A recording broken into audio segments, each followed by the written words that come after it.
대청댐이 홍수 조절을 위해 방류량을 늘리자 하류 지역 주민들이 침수 피해를 호소하고 있습니다. 어제 새벽 충북을 강타한 집중호우 피해가 계속 늘고 있습니다. 모레 새벽에는 도내 북부 지역에 많은 비가 예상됩니다. 코로나19 장기화로 대학마다 신입생 유치에도 비상입니다. 입시 설명회가 취소되자 온라인에서 다양한 방법이 동원되고 있습니다. 여러분 안녕하십니까? 계속해서 충북 지역 뉴스입니다. 지난 29일부터 어제 새벽까지 대청댐 상류에 평균 156mm의 폭우가 쏟아지면서 수자원공사가 댐 방류량을 급격히 늘렸습니다. 이 때문에 하류 지역 하천 수위가 급상승하면서 농민들이 속수무책으로 침수 피해를 입었습니다. 이재욱 기자가 취재했습니다. 청주시 현도면 금강유역. 300m가 넘는 강폭을 따라 시뻘건 흙탕물이 흘러내려갑니다. 근처 오이재배 비닐하우스와 논, 복숭아밭이 잠겼습니다.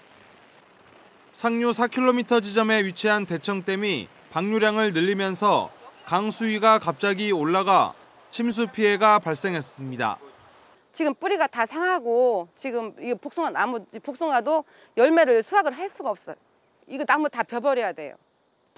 수자원공사가 홍수 조절을 위해 대청댐 방류량을 한때 2,500톤까지 늘리면서 금강 수위가 4m나 높아졌습니다. 금강 본류물이 하천 상류로 역류하면서 불어난 물이 옆에 있는 비닐하우스를 덮쳤습니다. 주민들은 댐 방류로 농경지가 침수된 건 20년 만에 처음이라며 댐 운영 주체인 한국수자원공사의 수위 조절 실패를 주장합니다. 체계적으로 물을 장마철에는 항상 그 만수위 가까이 놔두지 말고 이 유입량 계산해서 그런 방안을 좀 해줬으면 그런 바람입니다. 주민들은 댐 방류량을 늘린다는 통보도 받지 못했습니다. 수자원공사에서 미리미리 얘기를 했으면 우리도 집기 같은 거 빼놓고 다 지금 물에 잠기고 다 못 쓰게 됐어요. 수자원공사는 매뉴얼대로 마을 이장에게 미리 알렸고 홍수 조절을 위한 방류 확대가 불가피했다고 밝혔습니다. 예보했던 것보다 어마어마한 강우가 좀 쏟아붓기 때문에 증가 방류를 시행할 수밖에 없었던 거죠. 이장님한테 하면 주민들한테 연락이 돼야지 그 많은 사람들을 저희가 다 연락은 못하는 거거든요. 지자체가 농경지 침수 피해 조사에 착수한 가운데 수자원공사와 협의를 거쳐 보상 여부를 결정할 계획입니다. MBC 뉴스 이재욱입니다. 어제 새벽에 내린 집중호우로 인한 피해 신고가 계속 늘고 있습니다. 충청북도 재난안전대책본부에 따르면 증평에서 이재민 2가구가 발생해 경로당으로 대피했고 농경지 143헥타르가 침수 피해를 입었습니다. 보은에서는 산사태로 임도 1헥타르가 유실되는 등 78곳에서 크고 작은 산사태가 발생했고 300여 건이 넘는 시설물 피해 신고까지 접수됐습니다. 일요일은 모레 새벽에는 도내 북부 지역을 중심으로 시간당 50mm의 많은 비가 예보돼 있어 주의가 필요합니다. 다목적 방사관 가속기가 들어설 예정인 청주 오창 테크노폴리스 산업단지가 오늘 첫 삽을 떴습니다.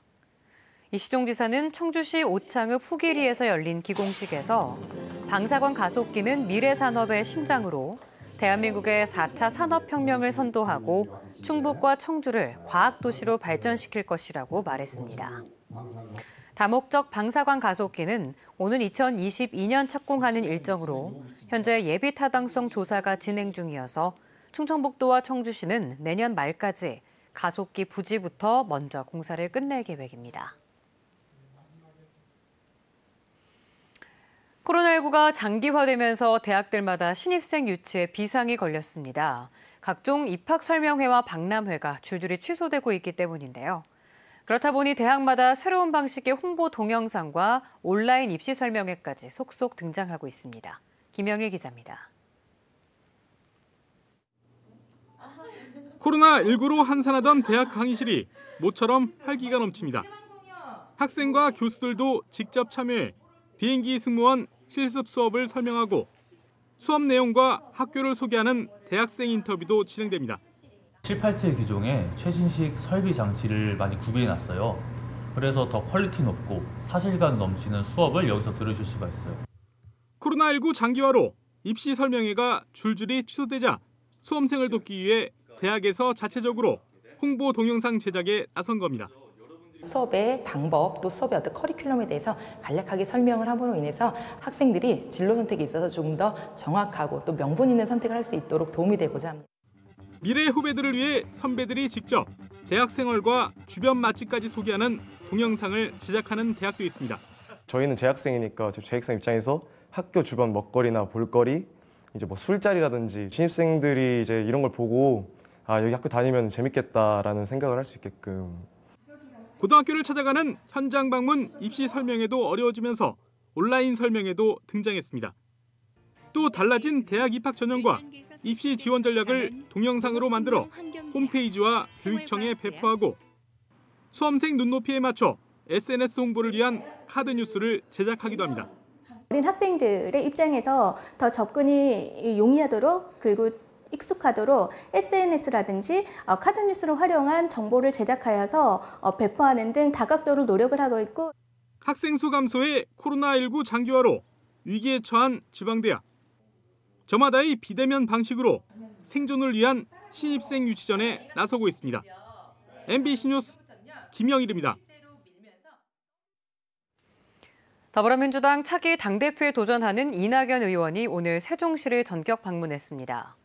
이낙연 의원은 행정수도는 반드시 이전해야 한다며 그 첫걸음으로 국회 세종의사당 설치를 올해 안에 매듭 지어야 한다고 강조했습니다. 이승섭 기자입니다. 차기 대권 주자이자 더불어민주당 당대표 선거에 나선 이낙연 의원이 세종시를 찾았습니다. 먼저 밀마루 전망대에 들른 이낙연 의원은 국회 세종의사당 추진 현황을 보고받았습니다. 국회의사당 분원은 어느 정도 단계예요? 땅만 잡아놓는 땅만 잡아놓고 작년도 금년도 이제 예산에 설계비가 각각 10억 원이 반영됐는데 이 의원은 세종 호수공원에 있는 균형발전 상징공원을 둘러본 뒤 기자들과 만나 행정수도 이전은 반드시 가야 할 길이라고 말했습니다.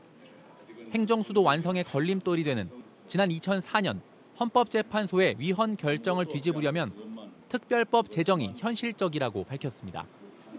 가장 현실적인 방법은 여야가 합의로 특별법을 만들어서 헌법재판소의 새로운 판단을 얻는 것. 이 의원은 다만 특별법 제정에 시간이 걸리는 만큼 국회 세종의사당 설치를 먼저 추진해야 한다고 주장했습니다. 국회 상임위원회를 열기 위한 세종의사당 설치는 법 개정도 필요 없다는 국회 사무처의 유권 해석도 있다며 올해 안에 결론 내야 한다고 강조했습니다. 국회 세종의사당 설치는 빠를수록 좋다고 생각합니다. 원내 지도부의 목표는 연내에 매듭을 짓자라는 것입니다. 다음 달 3일에는 여당 의원 17명으로 꾸려진 행정수도 완성 추진단이 세종시를 방문해 행정타운 부지 등을 둘러볼 예정이어서 정치권의 잇따른 현장 행보에 행정수도 완성의 기대감도 무르익고 있습니다. MBC 뉴스 이승섭입니다. 충주시 소속 여자 조정팀에서 성폭력이 있었다는 의혹이 제기된 감독이 파면됐습니다. 충주시는 최근 고충심의위원회에서 여자 조정팀 감독 A씨가 선수 여러 명에게 지속해서 성폭력을 해온 것을 확인함에 따라 A씨를 파면하고 형사고발을 진행할 예정입니다. 또 재발 방지를 위해 여성 감독을 우선 임용하고 지도자와 선수들에게 성폭력 예방 교육과 수시 면담을 진행하겠다고 밝혔습니다. 충주시가 방역 지침을 준수하는 식당 7곳을 코로나19 안심식당으로 지정했습니다. 충주시는 시민이 안심하고 이용할 수 있도록 탁자 간격을 1m 이상 유지하고 덜어먹기 도구를 비치하거나 전자출입자 명부를 설치하는 등 7가지 생활 방역 지침을 지키는 식당 7곳을 코로나19 안심식당으로 선정했습니다. 안심식당은 업소가 신청하면 심사를 거쳐 지정되며 선정된 업소는 안심식당 현판을 부착할 수 있습니다. 음성 관내 군립도서관 3곳이 재개관합니다.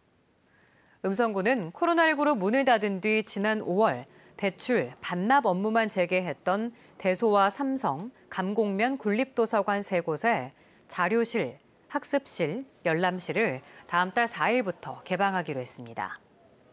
다만 코로나19 예방을 위해 좌석 가운데 30%만 개방하며 1인당 4시간까지만 이용할 수 있습니다. 본격적인 출하철을 맞아 괴산 옥수수 판매량이 늘어나고 있습니다. 괴산군은 올해 지금까지 괴산 농협을 통해 판매된 대학 찰과 초당 옥수수는 400여 톤으로 매출액 5억 5천만 원을 기록해 지난해 전체 판매액보다 14.5%가 증가했다고 밝혔습니다. 직거래를 통한 판매액도 1억 원이 넘는 것으로 추상돼 올해 예정된 물량까지 더하면 총 수익은 6억 5천만 원이 넘을 것으로 예상됩니다. 충북 지역의 장마가 다음 달 10일까지는 계속 이어질 것으로 보입니다. 청주기상지청은 올해 충북을 포함한 중부지방 장마는 지난달 24일부터 시작해 38일째 이어지고 있으며 정체전선이 계속돼 다음 달 10일 이후에나 장마가 끝날 것으로 예상된다고 밝혔습니다. 기상지청은 고온 다습한 북태평양 고기압이 찬 공기에 막혀 북상하지 못하고 정체전선이 형성돼 올해 장마철이 길어졌다고 설명했습니다. 지난달 훈련 도중 천주의 한 논에 불시착한 공군사관학교 소속 훈련기가 프로펠러 결함 때문으로 조사됐습니다. 공군사관학교는 사고 직후 조사단을 구성해 추락 현장과 정비 기록 등을 추적한 결과 당시 프로펠러를 돌리는 축이 마모돼 끊어지며 비상 착륙한 것으로 확인됐다고 설명했습니다. 공사는 또 사고가 난 KT-100 훈련기에 대해 모든 운항을 중단하고 특별 점검을 계속하고 있다고 밝혔습니다. 청주시가 공공 와이파이 존을 확대합니다. 청주시는 축제와 캠핑 명소인 오창 미래지 농촌 테마공원에 무료 공공 와이파이를 구축해 내일부터 서비스를 시작합니다. 청주시는 시내버스 436대에도 공공 와이파이를 구축했으며 공원과 전통시장, 도서관으로 서비스 구역을 확대하고 있습니다. 지금까지 충북 지역 뉴스였습니다. 고맙습니다.